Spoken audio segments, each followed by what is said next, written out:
Vous êtes en compagnie de Pauline Polka. Je vais vous raconter l'histoire de Emoun.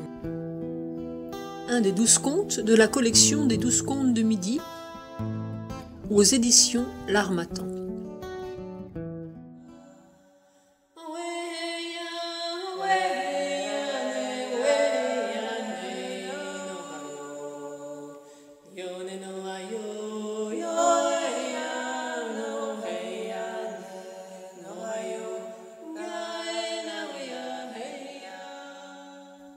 Dans la petite ville de Dublin, en Pologne, s'est installé Emoun, le cordonnier. À l'entrée de la ville, on peut le voir dans son atelier à travers la grande vitrine. C'est un homme jovial, cheveux frisés, légèrement argentés, avec un long tablier de cuir. Sur son établi, il trace, il coupe, il colle, il tape avec tant de justesse que c'est un plaisir de le regarder. C'est lui qui fabrique les galoches des habitants et alentours. Emoun élève seul ses 3 garçons depuis la mort de sa femme Sprinza.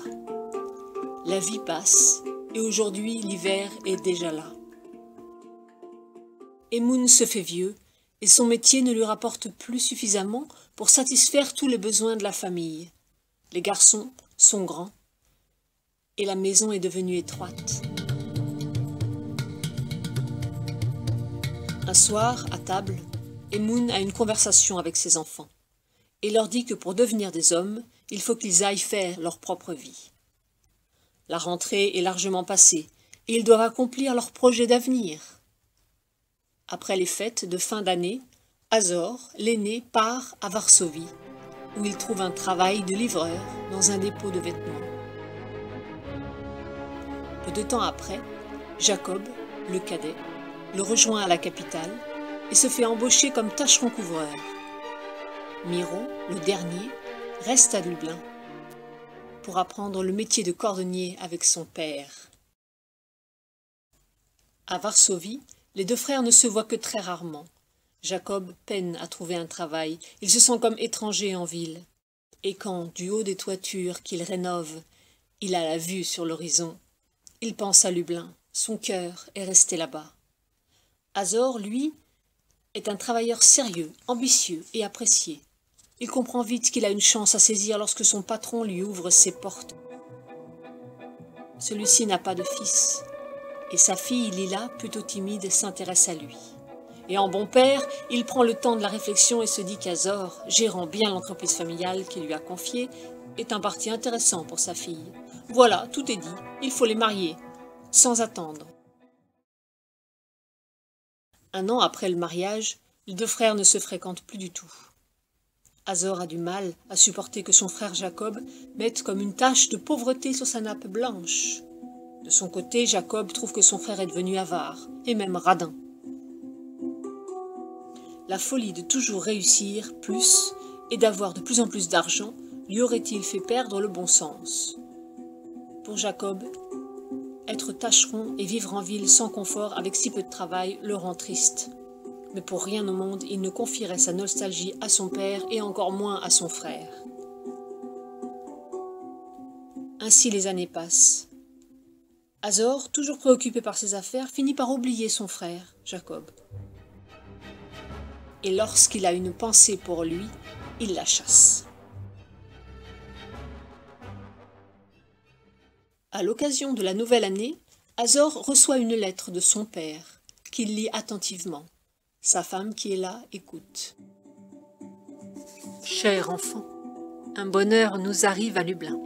Je sais aussi combien tu as réussi dans ta vie, et j'en suis le plus heureux des hommes. Au bonheur de te savoir si bien, s'ajoute celui de t'annoncer le mariage de Miro avec Oriane. Elle est douce, et ils s'aiment. Que peut vouloir un père ? Sinon voir se poser un regard d'amour sur le visage de son enfant. Viens à ce mariage, prévu le 3 mars, avec ta femme et tes enfants. Tu honoreras ton père et ta mère. Tu connais bien sûr ce commandement que tu as si souvent entendu. Je m'engage à rembourser ce que tu entreprendras pour y satisfaire. Mon cœur de père se réjouit, Et bien sûr, je pense sans cesse à votre mère Sprinza. Elle aurait été si fière au bras de Miro pour vivre ce moment d'épousailles avec Oriane. Mais l'heure est aux réjouissances. Je vous souhaite une bonne et heureuse année. Jacob n'a pas eu ta chance, et je te demande de venir avec lui, car il doit partager avec nous ce moment béni. Après l'avoir lu, Azor, tout content, dit « Pour lui faire honneur, mon père veut que je vienne comme un roi à la cérémonie de mariage de mon frère Miro. Tu entends ?» Sa femme surenchérit. « Voilà une bonne nouvelle. Allons faire de beaux achats, d'autant que ton père en promet le remboursement. » Il se précipite dans les magasins pour se faire confectionner des vêtements les plus à la mode. Rien n'est trop beau. Le jour du départ, Azor et sa famille montent dans la voiture, décorée pour le mariage, et passent prendre Jacob chez lui, dans les faubourgs de la ville. Il fait froid, mais le soleil est bien présent dans le ciel bleu. Azor monte jusqu'à la chambre de son frère et frappe à la porte. Jacob lui ouvre, surpris de le voir après toutes ces années, et lui demande « Que se passe-t-il? Tu te souviens que t'as un frère ?» « Écoute, Jacob, ce n'est pas le moment de pérorer. Le père m'a écrit « Miro se marie à Lublin. Tu dois nous accompagner au mariage. Il m'a demandé de t'emmener. La voiture est devant. Nous partons tout de suite. Allez, à Lublin. » Nous partons tout de suite. Allez à Lublin, Jacob s'en réjouit déjà. Il suit son frère jusqu'à la voiture. La route est longue.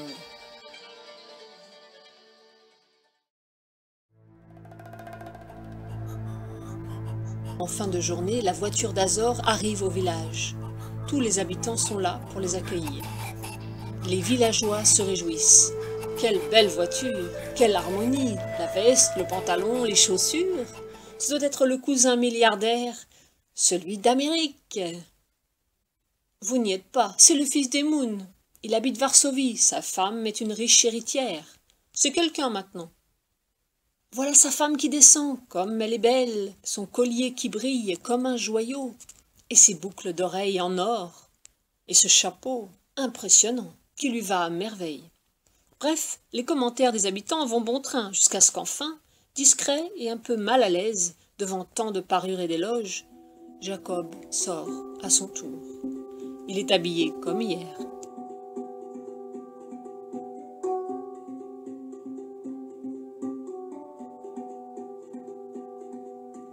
Regardez, le dernier à sortir de la voiture. Quelle misère, sans doute un pauvre qu'ils auront ramassé sur la route. Ces gens ont bon cœur. Chacun y va de son imagination. Les habitants de Lublin, réunis pour la grande occasion, n'en finissent plus de jacasser. Emoun et ses fils s'embrassent. Miro, à présent, ne pense plus qu'à son bonheur à venir et à la fête. Au cœur d'une pleine lune, il est heureux. Emoun invite la fiancée à le suivre au rythme des musiciens pour entrer se réchauffer dans une chaleureuse salle de mariage. Dans cet univers lumineux et décoré à souhait avec une immense charpente de bois, Miro l'entraîne dans une danse amoureuse.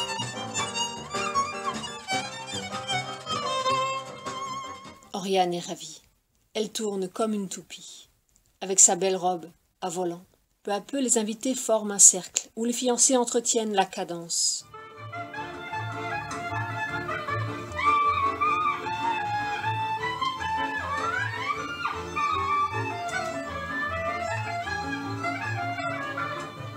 Après la cérémonie, Azor reste 3 jours à Lublin.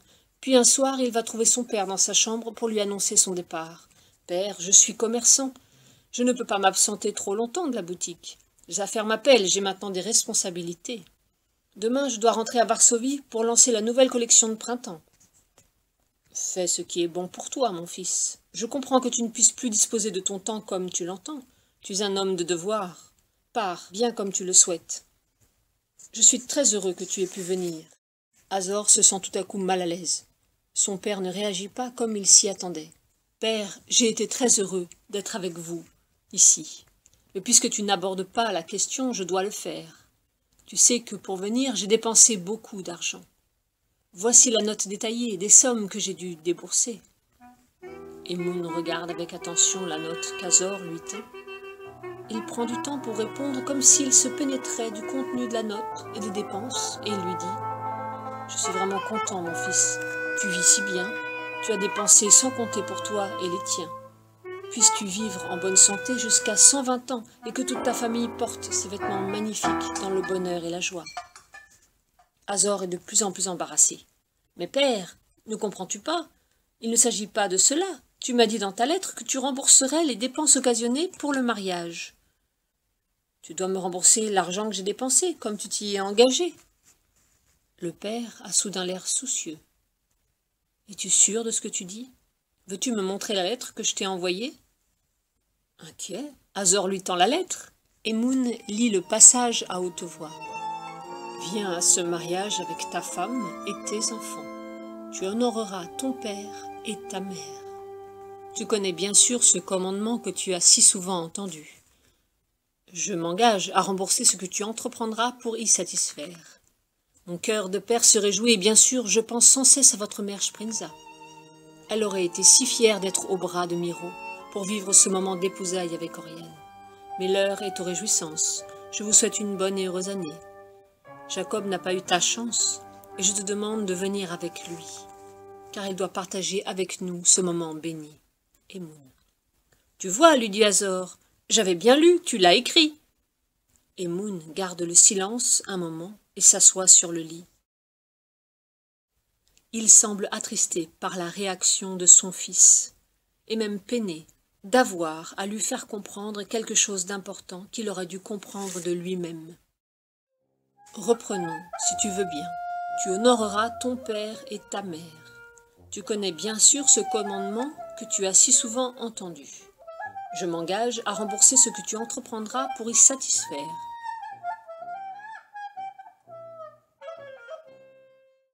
En dépensant pour toi sans penser aux autres, as-tu bien satisfait ce commandement?